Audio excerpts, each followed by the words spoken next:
আমাকে যে মানুষ কতটা ভালোবাসে আমি জানি, আমার গ্রামের মানুষ আমাকে কতটা ভালোবাসে জানেন? আমার নিজের গ্রামে, বাংলাদেশে, এটা গর্ব না, এটা অহংকার না, বাংলাদেশের কোন বক্তা তার নিজ গ্রামে হেলিকপ্টার দিয়ে মাহফিল করছে কিনা আমার জানা নাই, কিন্তু আমার গ্রামের মানুষ আমাকে এতটা ভালোবাসে। এই মাসের 25শে জানুয়ারি দিনের বেলায় আমি আমার গ্রামে হেলিকপ্টার নিয়ে গেছিলাম মাহফিল করার জন্য। অনেকে বলতেছে, মনে করছে হুজুর নিজে ভাড়া করে নিয়ে গেছেন। না ভাই, 3 জন ডোনার ছিল, ওনারা 3 জন টাকা দিছে। কথা কি বুঝতে পারতেছেন? ওই 3 জন টাকা দিয়েছে হেলিকপ্টার ভাড়া, ওই 3 জন আবার আমার সাথেই গেছে। তার মানে কি আমার টাকা দেওয়া লাগছে? ওই 3 জন ব্যক্তি আল্লাহর গোলাম।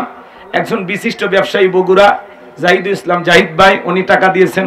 আমাদের গ্রামের একজন ডাক্তার শাহ আলম মামা, উনি টাকা দিয়েছেন। আর একটা ছেলে আছে হাজী সাহেব নুহু ইসলাম। এই 3 জন মিলে টাকা দিয়ে হেলিকপ্টার ভাড়া করে নিজ গ্রামে নিয়ে গেছে।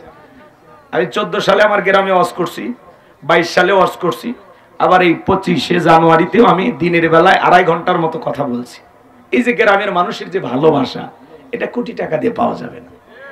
কথা কি বুঝতে পারতেছেন? এই মহাব্বত, এই যে ভালোবাসা, এটা কি দিয়ে বলেন? এটার কোনো মাপকাঠি আছে? নিজের গ্রামে এইভাবে আয়োজন, আমি কোনোদিন আমার গ্রামের মানুষের ঋণ শোধ করতে পারবো না। এই ভালোবাসার কোনো তুলনা হয় না। কথা বলা ঠিক কিনা? শুধুমাত্র কোরআনের কথা বলার কারণে আমার গ্রামের মানুষগুলো আমাকে ভালোবাসেন। আপনারা একটু দোয়া করবেন না?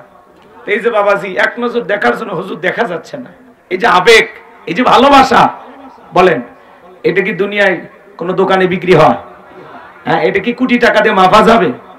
তো আমার গ্রামের মানুষের কাছে আমি চিরকৃতজ্ঞ। তারা আমাকে যে ভালোবাসা দিয়েছেন, যেভাবে ফুল দিয়ে বরণ করে নিয়েছেন, যেভাবে বুকে টেনেছেন, আমি কোনোদিন আমার গ্রামের মানুষের কথা ভুলবো না।